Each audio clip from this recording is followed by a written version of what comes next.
way you're sensing it. So if I hear something, there's a sound that happens, like a thing happens to make a sound. Atoms vibrate, goes, makes a sound, and then it goes, and then it hits me in the ear, and I'm like, So it has to go from over there to then, and it has to frickin' hit me in the head and go inside my ear hole, and that's how I hear it. Is because the vibration went into my ear hole, and then it messes with the hairs in my ears, and I hear the thing, right? And every sense works this way. If I smell something, that's because I have the atoms of that thing in me nose. If I taste something, it's in my mouth. If I see something, the photons are hitting my eyeballs. So if it's not in melee range, you don't really perceive it. And I think that people kind of think oh, I hear the thing is over there. And it's no, the thing that made the sound may be over there. But the sound that you hear is in your ear already. All perceptions kind of happen within you. And it's not just it goes, hits the ear, and then you hear that sound. You don't hear that sound, necessarily. You hear a sound that gets filtered through your brain first. So it's if you think of your brain as a audio capturing device, or a smell capturing device, or a taste capturing device, light capturing device, so on, I think that would be a misunderstanding of how the body works, because we don't perceive things as they are. We perceive things filtered through our brain, filtered through our other senses.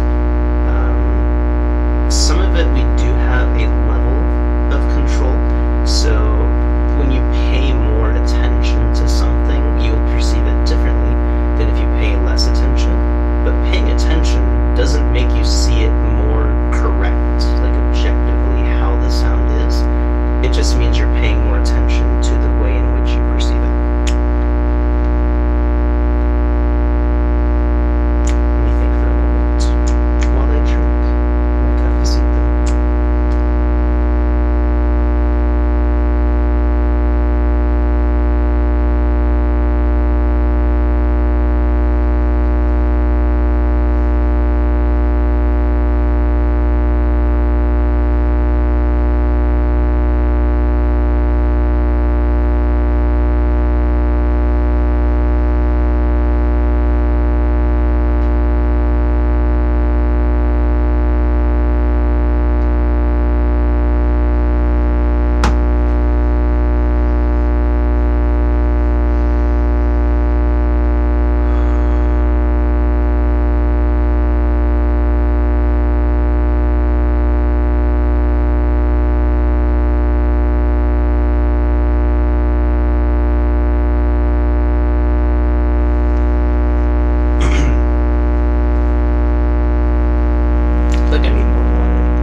first coffee hour, by the way. So forgive me for not memorizing the times.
Start there.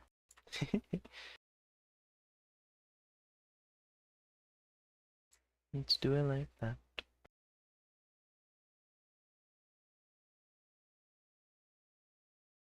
I like the other screen better. This one.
require different physiological states to do those things.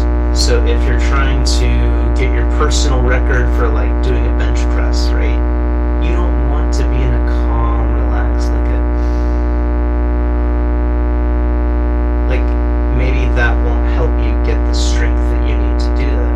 And if you're trying to go to sleep, maybe you don't want to be in the physiological state of like you're about to, like that's the state you don't want to be in. And I feel one problem that people have today is they don't know how to regulate their physiological states. And it causes them to be in states they do not want to be in. So, for example, when you're trying to sleep, your thoughts keeping you awake, your heart beating fast, and you just not feeling like you're in a state in which you can rest. And I want to teach you kind of like some ways in which you can regulate your physiological state, be more aware of them, and have control over them. So I'll start with sleep and meditation because it's kind of similar.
there's like little air sacs in your lungs. So you have your lungs, think of your lungs like a circle.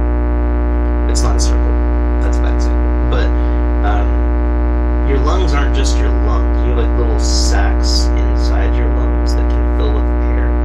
And when you take a breath in through your nose and take an additional breath, it fills those air sacs a little bit more, so that when you do a exhale, breathing out all of your air, you're getting rid of a little bit more carbon dioxide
I get anxious, it'll go up. Oh no, chat won't see it. 93. 94. But I just wanted to show that you can change your physiological state using breath, and there's different guided types of breathing that you can be doing. So this is called Wim Hof breathing. This kind of is a rapid type of breathing with some breath holds in it, focus on the exhales. Usually like during Wim Hof breathing, you'll feel your body getting warm, you might feel tingling, you might feel like these different sensations.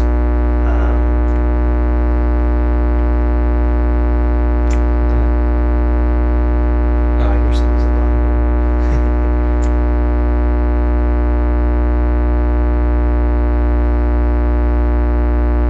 I'm very much a fan of Wim Hof. I don't do Wim Hof breathing often. I used to do it on the bus. So I'd play the audio, and then I'd be on the bus, and I'm and I'd like do a breath hold, and I'd just be doing my thing. Some people don't like to do that on buses. They don't like to do meditations or breathing because it makes them anxious, and they're kind of like worried, like, are other people looking at me? It's like if you're doing a certain breathing technique, people might be looking at you, but people should do their own technique. This is a very advanced technique I like to refer to as minding your business. A lot of people are not the best at doing that. Very good skill. Everyone should learn how to mind their business. But Wim Hof is really good because it kind of activates your immune response. I'm struggling to speak today for some reason. I'm not sure what that is. Usually I can speak more clearly. I think part of it is my body's very tired, and I'm a little bit tired. And I'm kind of like in recovery, so my body kind of wants to just, But I need to talk because I'm teaching things. If you feel like you are getting ill, like let's say you start to get a bit of a sore throat, or you don't even have that yet, maybe you just have been around sick people, Wim Hof is amazing for preventing certain types of illnesses. Now don't do Wim Hof in place of medical treatments that you might think are necessary, or like taking care of yourself, of course, especially if you don't have like a lot of experience with Wim Hof. But for things like colds and stuff, like common types of like flu, in certain studies with Wim Hof breathing, they would give people like a virus, and people that did Wim Hof breathing in that study would not show the symptoms of being sick, like the coughing, the sore throat, stuff like that, when they did it in certain time frames. So it's not just like holistically, like people are saying, oh yeah, Wim Hof, like you should try it, which, holistic stuff good too, right?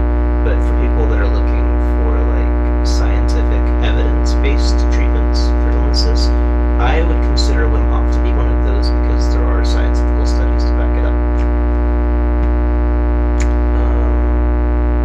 When you are activating your immune response, usually afterwards, like the rest of your day, you're actually going to feel more calm. So you'd think like, oh, I have a lot of cortisol, I'm really stressed out, last thing I want to do is activate my stress response. You would think that that's a good like thought process, but while it's activated in this way, like purposefully, and then when you breathe differently afterwards, the rest of your day, you're going to have a more relaxed state, and you're going to have a bit more energy. So like, for example, I just did the Wim Hof breathing. I'm yapping right now, and my heart rate now is like, it's like around 70. So it's actually lower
really sore.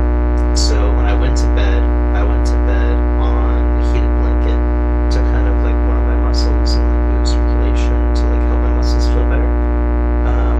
But the setting that I put it on was for like 8-ish hours of the warm blanket.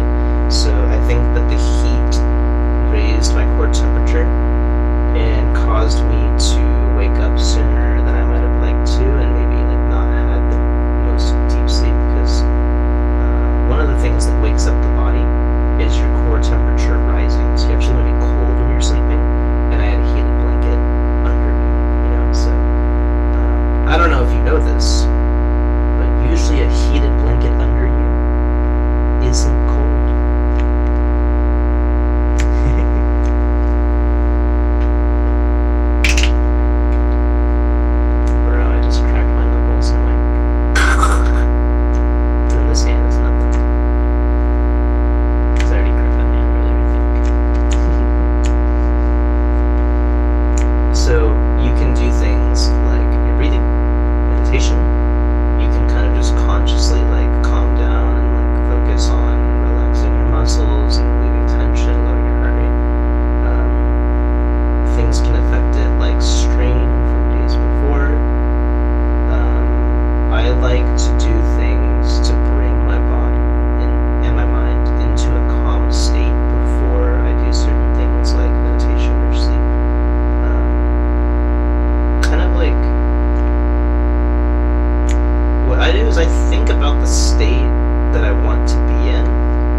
Go to the bathroom. And then you go to the bathroom, you're like, and you turn the light on, and you're like, it's a good morning. And then you go to the bathroom. It's difficult for you to go right back to sleep because you're like, and then you're like maybe you can kind of like switch that mode really easily. It is a skill that you can definitely develop, but just note that it is typically more difficult to do that. So most of the time when I'm like well rested, I can switch my physiological state into the state that I want it to be relatively easily, because I know what things change my body's state. But there are things that can make it like more difficult. So say for example, let's say that it's around 3 p.m.-ish. It will be difficult for me to take a nap at 3 p.m. Why? Because I like caffeine, right?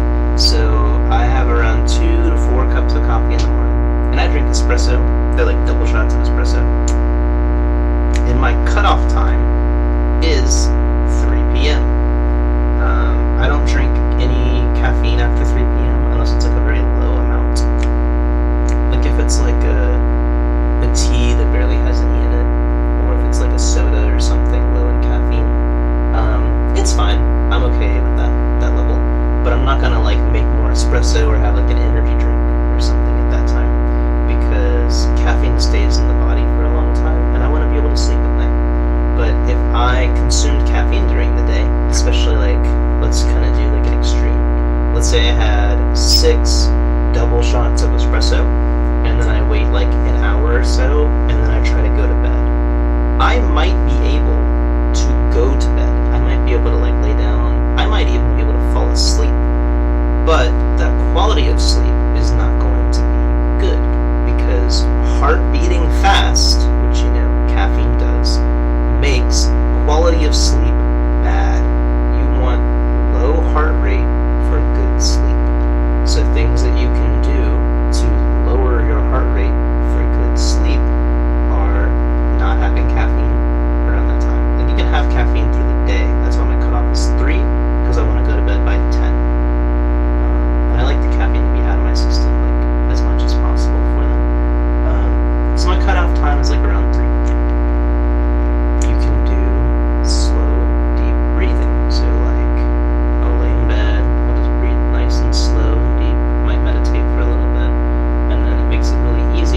definitely okay to put strain on the body at times. So if you want to do intense workouts sometimes, or if you want to like work on things that are really important to you that are like difficult, right? I'm not trying to say not to put strain on the body, but do not put too much. And definitely eating before bed is one of the worst things that you can do for your sleep, because it's so much effort for your body to digest food, and your body is not meant really to digest food at nighttime. It takes a lot of energy from the body, and that energy can be used doing other stuff like repairing and sleeping better. So I like to do a couple hours before bed is when I'll have my last meal. The bigger the gap you can put, the better. Some people take that kind of like to extremes. For example, Brian Johnson, he's the guy that created Venmo, and he's the don't die guy. You might know who he is. But anywho, he has like a perfect sleep score. He stops eating his last meal at 11 a.m. That's pretty freaking early. I don't think I'd do that. I feel like if that works for you, that's great. That doesn't work for me, at least with my current schedule, because when I get off work is when I like to eat. And I get off work at like 5:45. Also, if I don't eat for certain durations of time, I start to feel like a little bit sick, so I don't really enjoy doing it.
very like heavy kind of breath, and it's like, think of like an angry animal, like a very like, because don't think about the emotion as much, anger.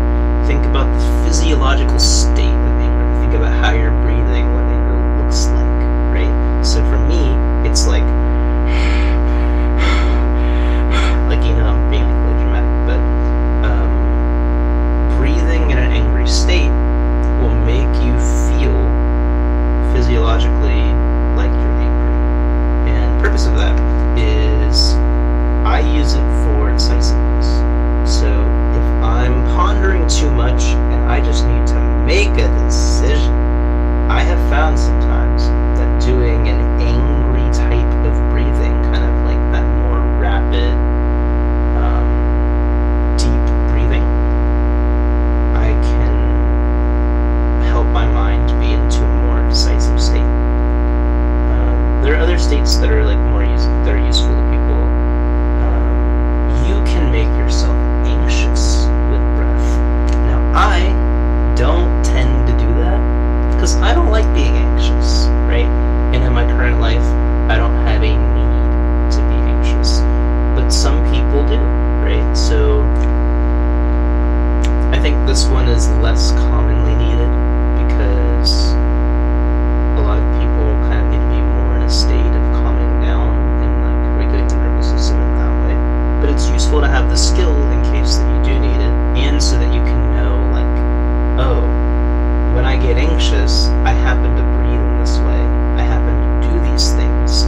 So maybe if I want to calm down, I can not do those things. So even if you have a lot of anxiety, it's good to be able to be like, oh, if I can make myself anxious on purpose, then I know what things are making me anxious, so I can stop doing those when I don't want to. So an anxious breathing is like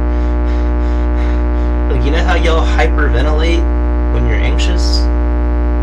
It's also making you more anxious. Oftentimes when you're in a state, your body wants you to stay in that state, and there's like a level of resistance I've noticed in most states of being. So if you're angry and you're trying to calm down, you might notice the mind like kind of restricting you from calming down. Like it doesn't want you to. Like imagine like when you're pissed off and you're like and then someone's like, hey, calm down.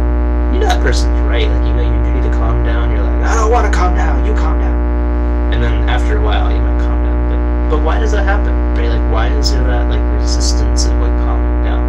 Well, because even if your mind maybe thinks so a little bit, your state that you're in might be necessary, and it needs time and processing to realize if it is or not. So you can kind of like not listen to it if you have like that skill. It's kind of difficult to overcome that barrier. It's kind of like let's say you're angry and you're like here, it's like anger, and maybe the anger is building, and then you're trying to calm down. You might get more angry, and then be like, okay,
pretty obvious what sleep is, right? Hong shu, me. Good night, lay your sweet head down, go to bed. And we kind of mentioned a couple things sleep does, like you do a lot of work in your sleep, you do a lot of repair. The reason why that happens during sleep is the physiological state that you're in, right? So when you sleep more, you need sleep less. Evidence of this is, you ever tried taking a nap before and then you can't sleep at nighttime? That's because you got enough rest, right? So your body's like, I don't need more rest, I'm chilling. And that's great, right? It might mess up your sleep schedule, which is not so great, but you got the rest that you needed, so you don't really need it later. But there's different types of rest, and there's different things that affect your energy. There's a difference between sleep, rest, and energy tiredness. Because you would think, right? One would think that if I sleep, I am well rested. And if I am well rested, then I have energy. And that's sometimes true, but it's also sometimes not true. Tiredness is a signal that your body sends you. And some of the reasons why your body might send you that signal: one, you might need to sleep, like you might just need rest. But it's not always just about rest. Sometimes it's about not wanting to do something. You ever have like a family member or a telemarketer, or like you gotta do taxes or something, or you gotta clean, do a task you don't want to do? Observe how you feel, right? So let's say that you gotta like open a textbook, right? So let me pick one, because I'm actually in my library right now. So it looks right next to me. Here's a good one.